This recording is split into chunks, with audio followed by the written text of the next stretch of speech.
How's everybody doing today? It is October 11th. It's a Wednesday. It's 1 o'clock Hawaii time.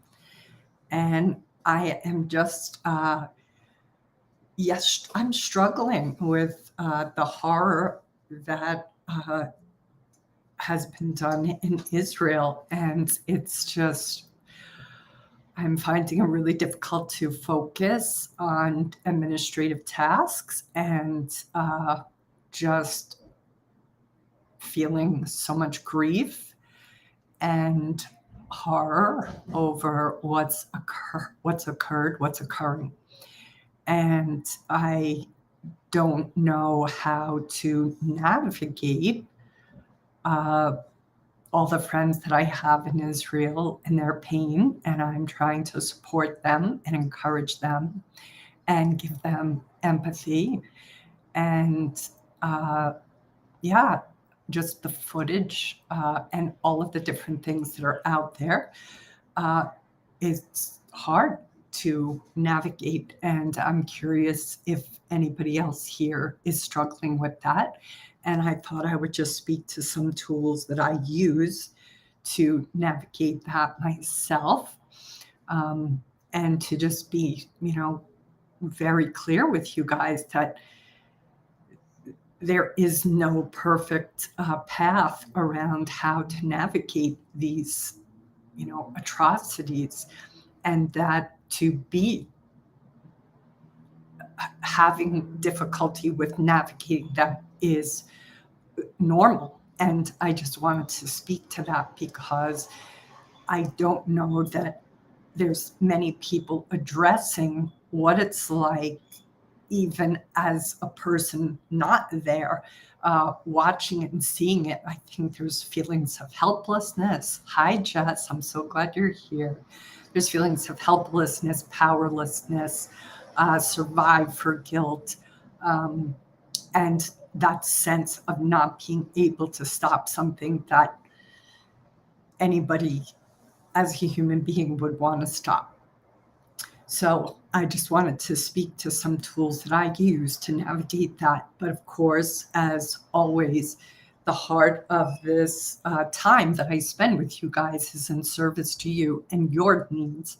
So if there are specific things you want some coaching on, please feel free to put those forward.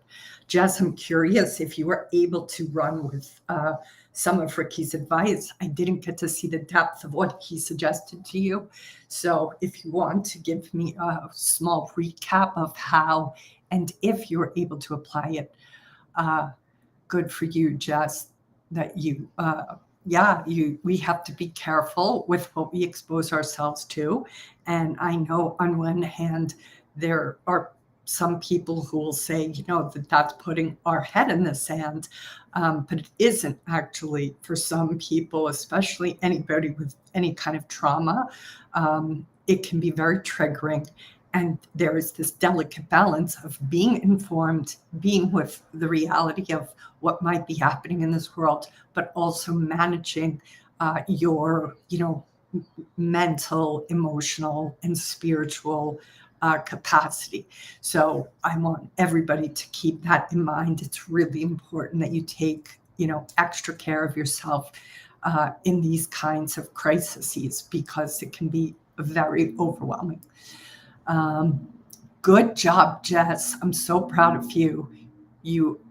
Jess is saying she avoided looking at her P&L this morning and it felt so good. That is just fantastic news. Hello, Tina. I'm so glad you're here.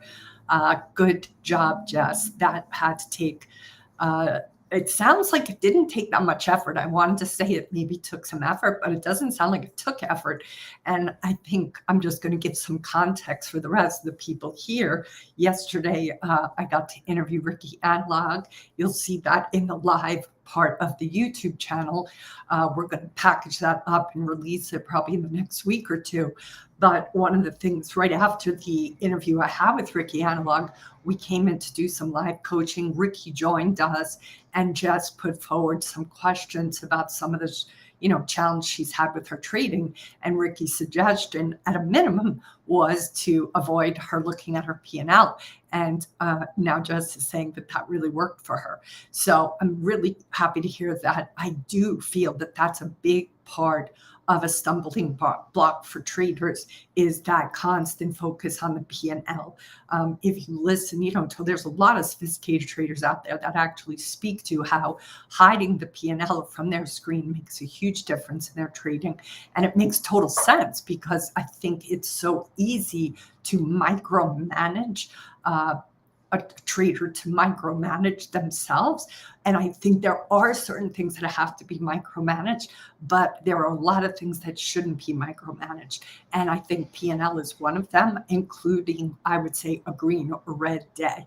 I think those get a lot of attention and get to the point where it distracts the trader from what they really should be focused on, which is, are they following their rules? Are they following their pattern? Are they being triggered by FOMO? Are they being triggered by their ego? Are they being triggered by, greed? Like, there's so many other things that I would love to see you guys have as a checklist through the course of the day, instead of in place of your P&L, in place of whether you're green or red, because at the end of an individual day, it's really irrelevant. What matters is over the long haul, what is happening for you and your trading. So tell me if you guys want any coaching. And if so, what the topic or challenge is, so I can dive right in. But as I said at the start here, I just wanted to, suggest that everybody really become a really good steward of what you are exposed to. It's about remember, to the mankind, we were not built to withstand a 24/7 news cycle. And that ability for all of us to cope can easily get tilted. We can get put on tilt by the media because it can just be too much. And I remember even back on 9/11, when I had to evacuate LaGuardia Airport and get off a plane that day. My colleague and I, who I was with traveling, went back to our hotel room. And at some point, we were watching the TV footage over and over again. And we both looked at each other at one point and we were like, we have to shut this off. We can't continue to watch this, because we just kept getting re-triggered. So I just, want to advise you all to manage your psyche, manage your mental health, manage your emotional health. Also, because I have a lot of friends that are in Israel, I'm, trying to support them, and they're sharing their horror stories with me. And so I'm just having to be, giving myself a little bit more space and room to grieve myself and to, cope with the atrocities, because they're just so horrific. So please, again, feel free to give me what you guys want coaching on. And just for you guys, like, the advice is that we have to feel this. Like, we can't pretend like what's happening isn't happening. For whatever exposure you guys have already had, there is no way we can pretend like it's not happening. We can distract ourselves, we can numb ourselves, but those are not going to ever really help us process. I think collectively right now, there is a grief for anybody who is really wanting this kind of violence and have it to stop. And I think it's really hard for people to know what to do with it when they are far away, when they are in a position that they can't seemingly do anything. So I just want to say, one of the things that I've been practicing every day since, because I saw the first hints of it Thursday night when I was online. I saw the first hints of it on Twitter. I reached out to everybody that I knew. And I also have been very intentional these last few days for myself over having much more patience and kindness to the people that are in front of me. Last night I was coming out of the supermarket and there was this older lady who had like a helper or healthcare person with her, and she was definitely walking very slowly, very hard, to get past her. I didn't try to get past her. So I'm taking those moments and opportunities with the grief that I feel, the upset that I feel, the powerlessness that I feel, to try to channel it into extending kindness, extending patience, extending civility and humanity to the person in front of me, because I'm not able to do that at that distance. I'm trying to take it and channel it into that person right in front of me.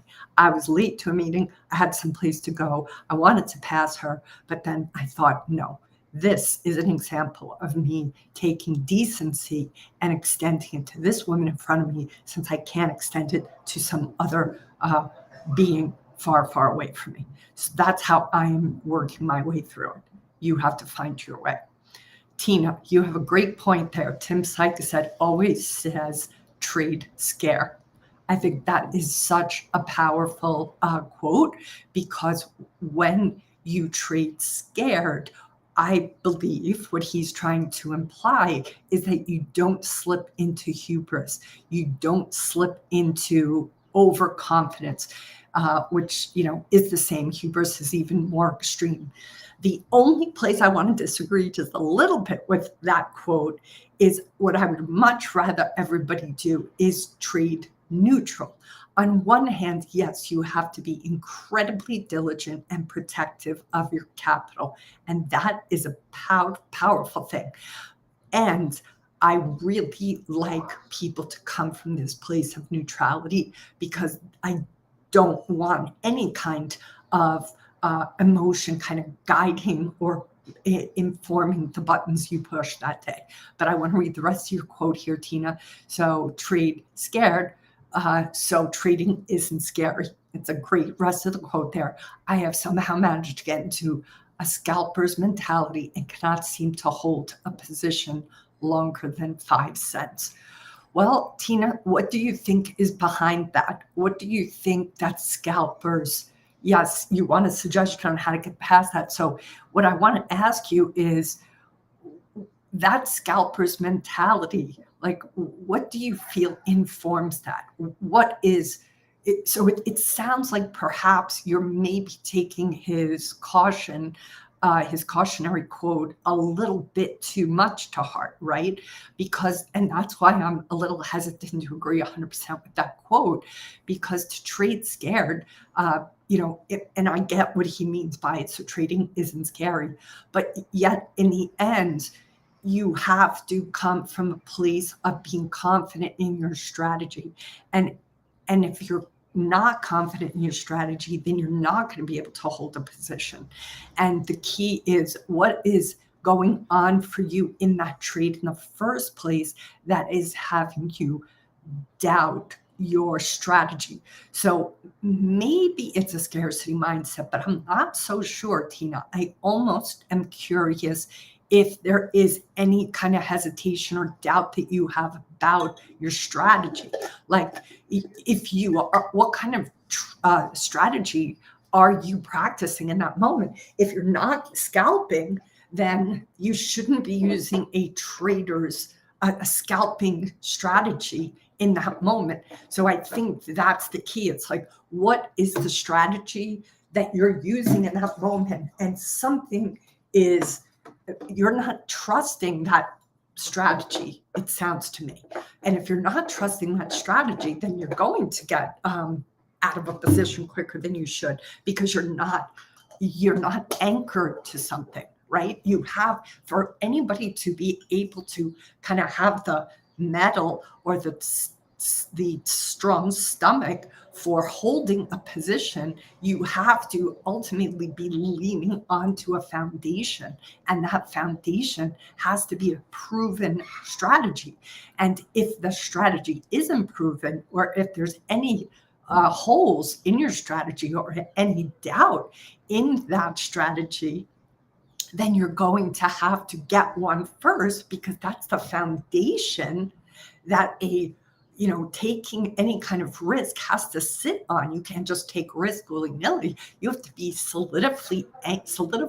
solidified in being anchored to a strategy that has gravitas, has the proof, the evidence that it works.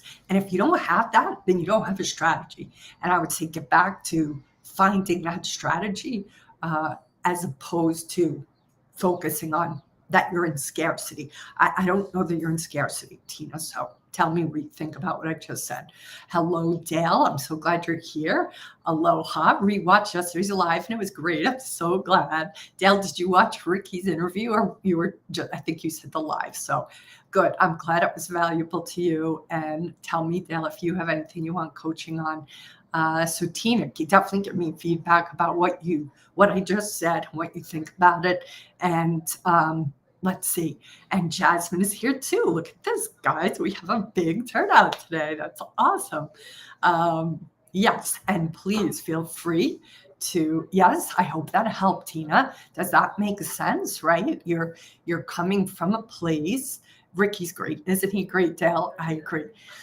Tina, I think it's just you're coming from a place of not having that solidified strategy.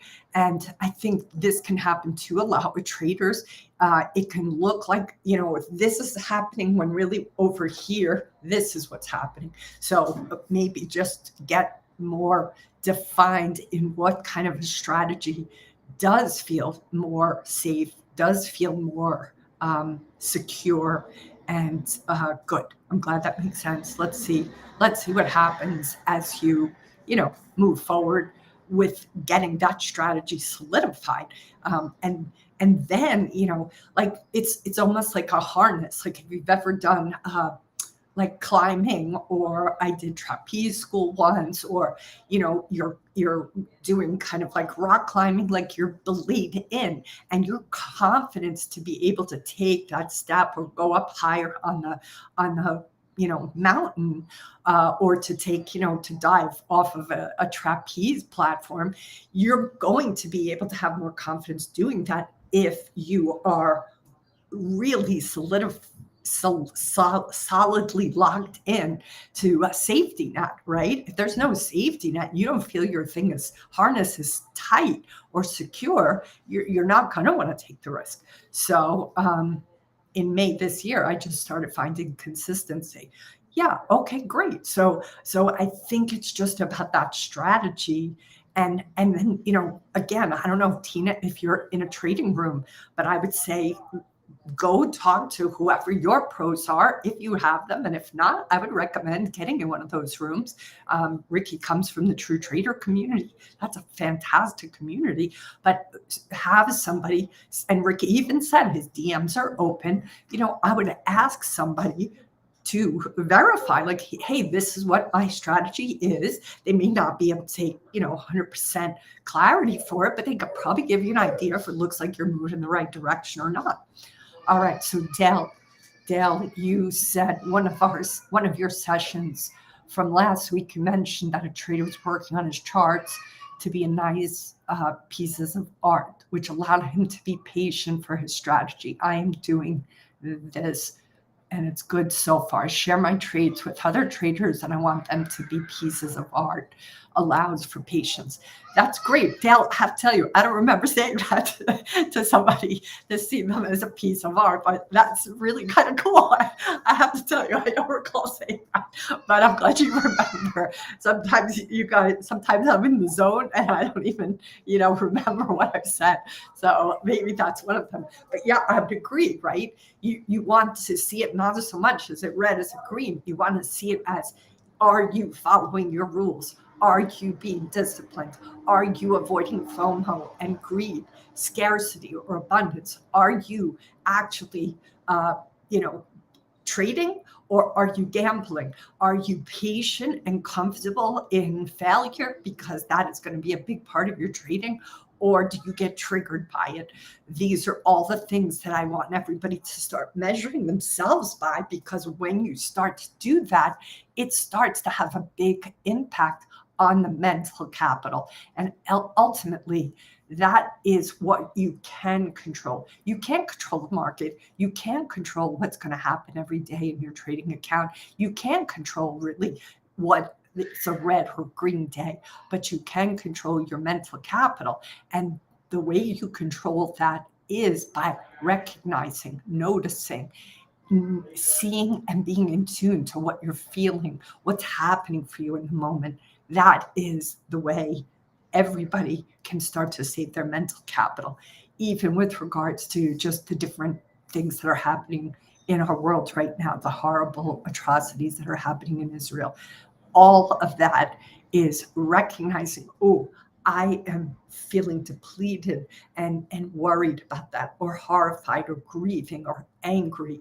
All of those are emotions that just this week I've had to reconcile for myself. I am still wrestling with.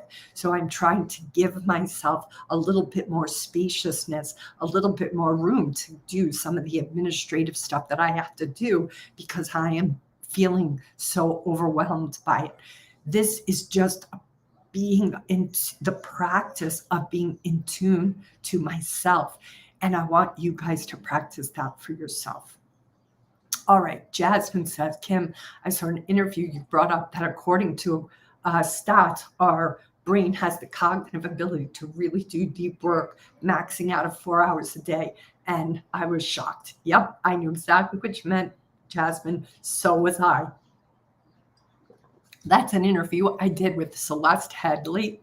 She's the author of a book called Do Nothing. And she's a true journalist. She did so much deep work, so much deep research on our cognitive ability and how depleted it gets. So you can imagine, right, if we're maxed out at 4 hours a day, what is happening to us cognitively on the days we're experiencing a great deal of stress, on the days when we're emotionally being incredibly triggered by, by the news, by our family, by health stuff, by our children or our parents or those we're caretaking for. We have to realize that we are human beings in a world with so much stuff happening all the time. We all are going to be affected in different ways. People who experience any kind of violence in their life are going to experience this violence that we're seeing playing out in Israel in a different way than somebody who hasn't. People who have experienced any kind of trauma, and people who have experienced any kind of horrific loss of family members, anybody who's experienced a murder in their lifetime with their family or loved ones, or generationally, anybody who's coming as a descendant of parents who died in the Holocaust, or grandparents or great grandparents. Like, there's so much collective trauma that this is creating for so many people. And what I want everybody to realize is that whether you think it's affecting you or not, it is affecting you. It's in the collective consciousness right now. So all of us have to be stewards of our ability to navigate it and navigate what we have to do every day, be it trading, be it working, be it engaging with other people. Each of us has to be in tune to what our triggers are. What are the places that we have coming up for us? Is it grief? Is it anger? Is it rage? Is it a sense of pain? Everybody has these feelings, and the key is to notice them, to be with them, so that you can do what you can to get some of your basic needs met. That is ultimately what's going on. Whenever any of us start to feel overwhelmed based on this kind of experience where there's stuff happening globally and to our neighbors and to people we care about, or it's happening in our own particular environment with our family, with the people we associate ourselves with, the fires that were just on Maui, for example. Everybody has to first come within themselves to get themselves grounded, to get themselves centered before you can begin to navigate all the day-to-day things you guys have to do. You have to be as in tune to yourself as possible, because we aren't going to always be able to run at full throttle. There are going to be elements. I got food poisoning the other day. I think I shared that yesterday, right? Yesterday, I was somewhat compromised, probably even a little bit today, just because my body is still recovering from, the expulsion of whatever the food contamination was that I had, right? So that is me like managing my workouts right now. I usually swim on Wednesday. I chose not to today because I don't feel I'm fully 100% yet. And I don't want to go into a day more compromised than I already feel. So these are the things I want you guys to start to tune into. What's happening for you emotionally, physically, intellectually, spiritually. All of these are check-ins that you want to do before you step into your trading day. I'm not telling you to not trade if you don't feel perfect. That's not what I'm saying.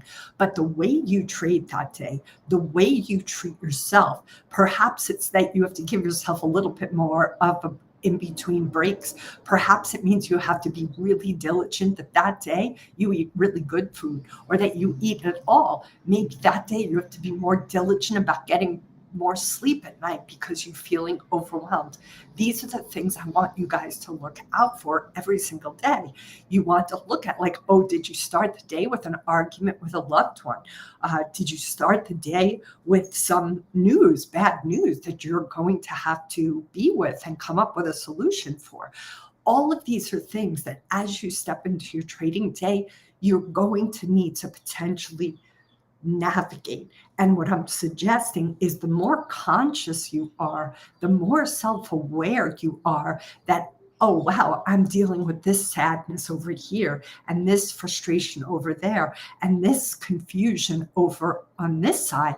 That allows you to kind of just get clear at what's happening now. Where are you coming from right now? And that potential is to see what is happening in the market without you projecting perhaps some of those other experiences you're in the middle of having onto whatever the market is delivering. There's times when I think if we have chaos in our personal life, we can easily take that chaos and have that be the lens in which we see the market with. And that's what I don't want you guys to do, because the market is already hard enough to work with as it is, but that's just going to make the job even harder. All right, I'm going to pause. I'm going to take some water because I'm still catching up on hydrating from the full Niagara Falls evacuation my body went through 2 days ago. Please feel free to put what you'd like coaching on in the comments. No, I think whatever platform you're on.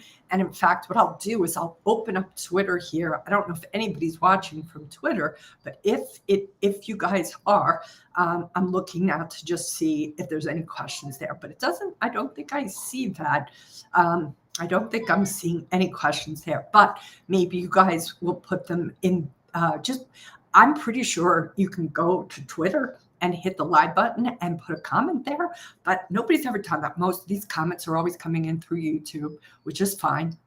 What matters is that I see them. So I was just double checking here in case there are any questions on Twitter, but so far I don't see them. Let me know, Dale or Jasmine or Jess or anybody else that's here. Maybe you guys haven't given comments before, but that's what the comment box, chat box is for. If you want any live coaching, you just put whatever the challenge is that you're having in the chat box so I can speak to it. All right, Dale, in a recent Curtin call, you mentioned about a pattern interrupt that flipped everything for the better. What's an example of a pattern interrupt? It's a great question. And heads up, there isn't going to be a Curtin call this week because I've tried 4 times to write one to address what's happening in Israel. And each time I just found myself in a puddle. So I'm giving myself a week off because I just cannot find the words to express my grief and my horror and outrage. So anyway, Dale, you have a heads up that that's not coming out this week because I just I just couldn't do it. I just couldn't do it. Um, so what's an example of a pattern interrupt? Let's say every day you get up on the right side of your bed. The way you would pattern interrupt that is you would set yourself up to literally wake up, if let's say the bed is all yours, that is, on the other side of the bed. It could be that every day you take a shower before you make your bed. Pattern interrupt with that you make your bed before you take a shower. These are very small examples, but this is what a pattern interrupt is. If you always, go to one particular coffee shop for your coffee, the pattern interrupt would be you make your coffee or you go to a different coffee shop. These are very simplistic pattern interrupts, but they are still pattern interrupts. It is finding the different ways that you go about things and finding perhaps the one or two that are the most costly. Just this concept that I put in that curtain call about mixing it up and seeing what those patterns are. What I was talking about is that I was just noticing some standard behaviors from myself that weren't even necessarily costly, but that they became starting to find myself a little bit in a rut, a little bit like bored with X, Y, and Z, be it exercise or nutrition or what have you. So what I began to do was just start to mix it up. And one of the things I do right now is I've been swimming, but now what I'm doing, it's not a complete pattern interrupt, but I'm working out now with weights after swimming, which I was trying to do on the days in between swimming. I wasn't getting to it. I found it wasn't happening. So I was like, okay, I got to kind of rejigger this because the days that I'm not swimming, it's not happening. So how do I make this kind of like have more momentum for myself? So talking with the traders, what is your experience that traders have when traders have a pattern interrupt? Well, there's many ways. The first thing I can think of is like how a trader's desk is set up. There was one trader that I spoke to over the summer when the market was not quite as volatile and they were wanting to not trade as frequently and they were trying to get outside, be in, summer activities. And one of the conversations we had was about him having a separate desk, a desk for the summer, a desk for when the market is not that active. And that therefore he was able to have like a desk where he potentially would sit for longer periods of time and be more active, take more risk, perhaps trade more capital. But then he had a desk. And in the end, I don't think he even used that desk. I think he wound up using his phone instead, because that was like encouraging him to not stay looking at the market too long that day. So that would be one example of a pattern interrupt for a particular period of time for the way the market was showing up. Shift how you show up to the market, right? And even my coaching, when I coach traders and or anybody for that matter, if that person comes to their conversation sitting at their trading desk, I will encourage them to not sit there for their coaching session, but to get up and go sit on another part of the office, another part of their home, another place, because you want to have you have an energy that you bring with you to your trading desk that isn't always the appropriate energy that you should have all the time. And that is even around having an office. Like I have an office. I got an office, I think it's like 3.5 years ago, and had a huge impact on me being able to disconnect at the end of a workday. I had a home office for years, and it didn't serve me because I love what I do. I find myself working, even beyond what were the appropriate boundaries. Now, because I have an office separate from where I live, it's made a huge difference on me being able to honor and keep the boundaries around my personal time. I'm not saying I'm perfect. I still work at home from home sometimes, but it's limited because it's not set up to encourage, just how I sit at my computer. Like I have a certain kind of desk at my office that I don't have at home. So these are pattern interrupts that I would say if there's any place, Dale, that you suspect there might be a cost for you and your trading based on like when you show up to the market, how you show up to the market, what you do before, what you do during. Look at those things just from the standpoint of as much neutrality as possible. Maybe it's the chair, maybe it's the clutter on your desk, maybe it's boxes in your office that you haven't organized yet. Maybe, one of the things I learned years ago about clutter and keeping things as organized as possible is that when we have a lot of clutter, there's times where we feel cluttered inside of our head just because of the physicality of the clutter that is external to us. So keep that in mind too. You want to make sure, there's little things sometimes that like need repair, right? Like I needed to take this particular piece of clothing to seamstress and I never had the time. So for like 2 weeks, that piece of, clothing was sitting at the front entrance of my house, like that, entrance way, and it just like kind of it was just like every time I saw it I felt the pinprick of like, I gotta take that thing to the girl, right? It's the seamstress so she can fix it. So those things, when you start to add them up, sometimes it's like, wow, there's 10 or 15 things that are pulling on me, that need my attention, that just need to be completed, like the broken lamp, or there was one lamp that kept kind of flickering and I just had to go get a new bulb, but I put it off, right? All of those little things add up and they're constantly like a little siphoning off of our gas tank. So I would say get all those little things handled, because those are all pattern interrupts. Oh my God, I keep forgetting to do this. Oh, I forgot to get that. Oh, I didn't do this yet. Oh, my desk has, call it organized clutter. And look, it might be organized clutter. There are all kinds of work styles and comfort. But at the end of the day, I learned so much from Maria Kanto. I don't know, guys, if you ever saw this. What is it called? It's Tidying Up with Marie Kanto. I would highly recommend that series. I'm pretty sure it was on Netflix, and she is an organizational expert. It's we use that, her last name now is a verb, to condo something, which means to basically get things organized. And if you watch that show, you're going to see her go into people's homes, offices, closets, and it is incredibly emotional for the people. All of us are really tied to the surroundings we're in. And one of the things you see repeatedly in that show is that clutter, whomever has it, there is an emotional tie to that clutter. There is some emotion that person doesn't want to feel yet by being with that clutter. There's some kind of attachment to perhaps old memories or old stories, which ultimately tie back to perhaps loved ones. It's such a powerful show. And I actually think that's a great homework assignment for everybody that's here, is watch Tidying Up with Marie Kondo, because what you're going to see is that what looks like just clutter is actually not clutter. It's a whole bunch of unfelt emotions that all of these participants have been avoiding. There's one woman who lost her husband and she can't let go of his clothes because she's still grieving him.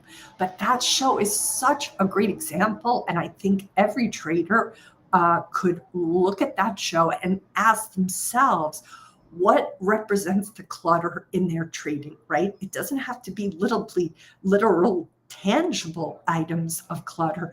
It is the mental clutter. So watching that show will likely elicit for every trader who has some mental clutter in their trading to start to think about what that resistance is about, right? As simple as that woman who was resistant to getting rid of her husband's clothes, who had died. He didn't die 5 minutes ago. He had died quite a while back, and she still could have moved on. And that was because she had to find a way to grieve. But part of the journey she made with Marie Kondo was to grieve him so she could move on. And I would say that shows up a lot of time for traders, that what's informing their trading is unexpressed emotions concerning grief, concerning heartbreak, concerning betrayal, concerning not feeling respected or loved by parents or by, any kind of collective family by choice or blood family. There's so many times that how we're doing what we're doing in our business or trading is informed by unreconciled, unhealed feelings, pains, traumas that keep repeating, keep showing up in ways that we aren't cognizant of. And that's why consciousness is so important to your success as a trader, because if you're unable to see those patterns, if you're unable to see, wow, I keep zigging when I probably should zag, well, then you're going to just be constantly invisibly driven. And I don't want you guys to be invisibly driven. I want you to be consciously driven. Even if you notice that maybe a behavior or an action you're taking in your trading is costly, I would like you at least to just be willing to look at that and then get curious. Wow, I seem to always do A when B happens. I wonder what that's about. That's when you guys want to bring your curiosity and your neutrality to whatever is happening. If you bring judgment, which trust me, I'm guilty of doing myself, once we have judgment, we're going to experience shame. When we have shame, it's really hard for us to course correct, because the shame keeps us in a contraction. The shame keeps us from pivoting, because we just are in this downward spiral of, oh my God, what a loser I am. And that is not the place where change happens. So, see if I have any questions before I move forward. And if not, I'll probably close up in a few minutes. I know this is a short call today, but I just wanted to check in first and see if there's any other last minute questions before we close up shop. So we have 6 people here, just to give you guys those who are here. It could be all the regulars that are here, but if anybody who's never been here before, please feel free to put in the chat box your question or the place you'd like me to coach you on. That's how I do the coaching, is based on requests that come into the chat box.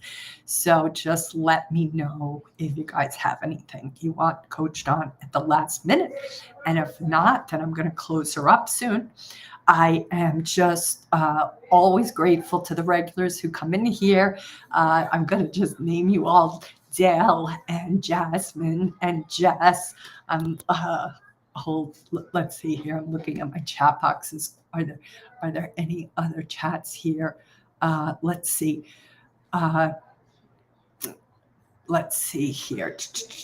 And Tina, and who else is here today? Did I name everybody? All the regulars who are here today. I'm so glad to see you guys. Okay, any other advice on dealing with the current tragedies?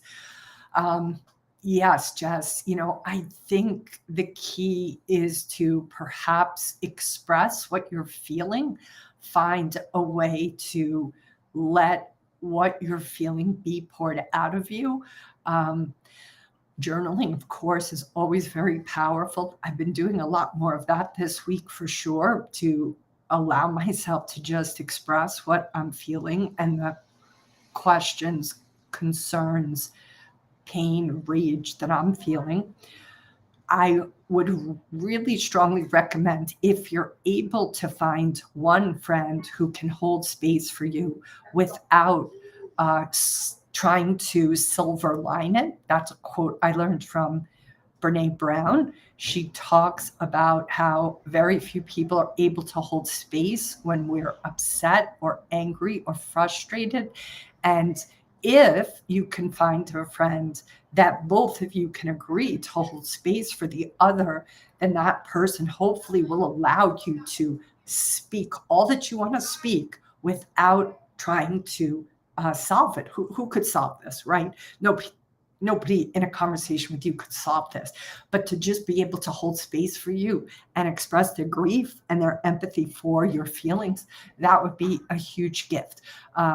You have to be very careful, though, with the people who can do that, because not everybody is capable of doing that. Thank you so much. Thank you. You have to be very discriminatory in who is able to do that or who can't. And if you can't find somebody who could do that, that's okay. But that's when I would say turn to your journal. All right, so let me just see here. Beats Bear, I'm glad you're here. Thanks for coming. Let's see what you said. I find that I'll occasionally take a similar trade that just resulted in a loser, almost like an instinct for my ego replenishment within seconds. That is so fantastic, Beats Bear, that you see that about yourself. That is really key, because that ego replenishment is likely being initiated by your inner gremlin. Your inner gremlin is saying that that loss you can't handle, that loss is somehow depleting your sense of worthiness. And I'm here to tell you that gremlin is misinforming you. So what I'm going to suggest for your homework is to not replenish that just to get the ego boost, just to get the dopamine. I'm going to intentionally ask you to pause, not take it, and feel the loss, because whatever is in that loss for you, when you start to feel that loss, there is wisdom in that. There is an experience you're avoiding. There is a dragon you don't want to look in the eye, because something about that loss is getting kicked up for you. You want to get curious what that thing is. Is it belief? Is it a story? Is it shame? Is it you not being able to be with loss? Whatever is getting kicked up for you in that moment, you don't want to just numb it out by just getting busy and having a quick win, because that is costing you. I promise it's costing you. So get curious. And this is, I'm going to use this quote again. This is a Joe Campbell quote. The cave you feared to enter holds the treasure you seek. If you want to become a really good trader, Beats Bear, you're going to have to be with that dragon that tells you a story when there's any kind of small loss or any kind of loss at all. Beats Bear says, I like what you're saying about being consciously aware, but are there any tips to recognize it maybe before I do it?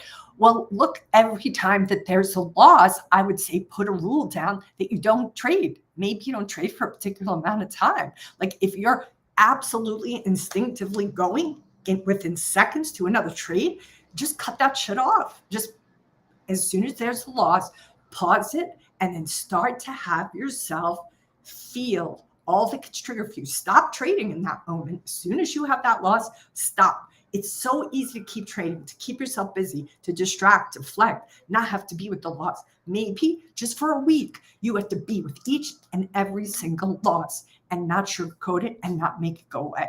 I know that doesn't sound fun, but hi, Pat. I'm so glad you're our new regular. It's nice to meet you. I'm glad you're here, Pat. Excellent. Okay, Beats Bear, let me know how it goes. I'm not saying it's going to be easy. It's simple, and this is another catchphrase that one of my teachers taught me. Simple, but not easy, right? There's a big difference. But simple helps us get our leg over the discomfort. It's simple because you know exactly what now you need to do. You need to be with loss, right? Or this is another thing I've given by way of homework sometimes, Beats Bear, is go be with loss outside of your trading.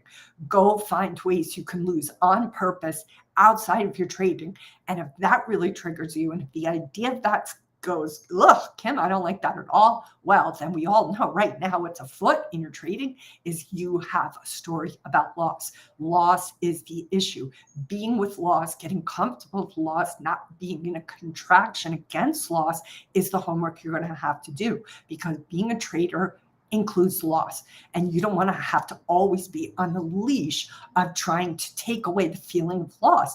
That means you are constantly like the dog on the leash. You want to be the person holding the leash. You don't want to be on the leash of anything in your trading. But right now you are on the leash of loss. And that is not a good place to be. It's not powerful. You want to be empowered as a trader as much as possible. And if you're controlled by the emotions that trading triggers inside of you, then that is the homework that every trader has to do. I'm triggered when this happens. Great, that's your homework assignment. It is the best school for enlightenment because it's going to force you to be with all the things that you don't want to be with.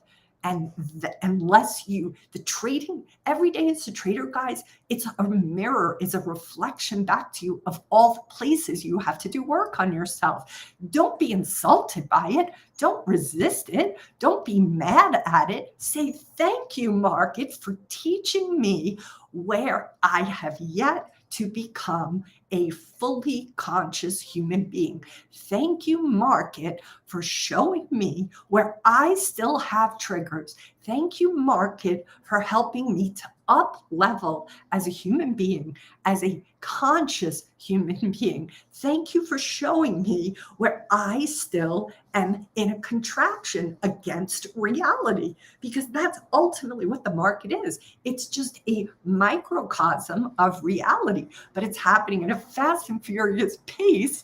So it's easy at times to just get like, oh, well, it's just the market. No, this is life, guys. Like, this is life. Life is fast and furious. And every time we resist life, guess what? We're fighting reality. And I don't want you guys fighting reality, because I'd rather you be living reality, not fighting reality. All right. Hopefully that helps. I'm going to bring it to a close.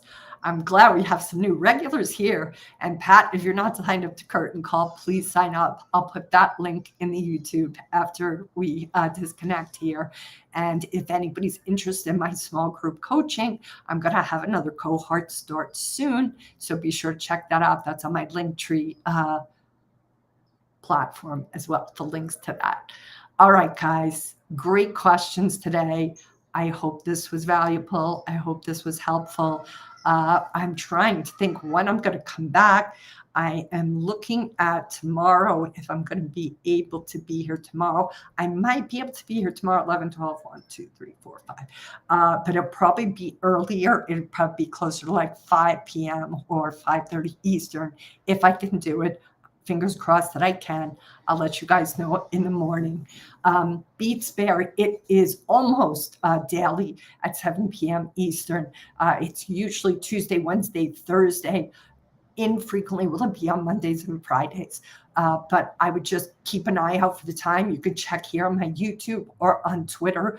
But I don't always have like 24 hours notice. Sometimes it's just a couple of hours notice based on when I have some free time on my schedule. But it's usually like, tomorrow it might be 5:30 Eastern. So on and so forth. You have a good evening too. It's still afternoon for me, only 2:00 because I'm in Hawaii. But you're welcome, Dale. Good to have you guys here. Good questions today. And I'm sending everybody a big hug and lots of support for all that you guys are in the midst of trying to focus as traders in the middle of just so much horrific news. So I'm sending you guys lots of good juju, and hopefully I'll see everybody tomorrow around 5 or 5:30. Okay, aloha for now.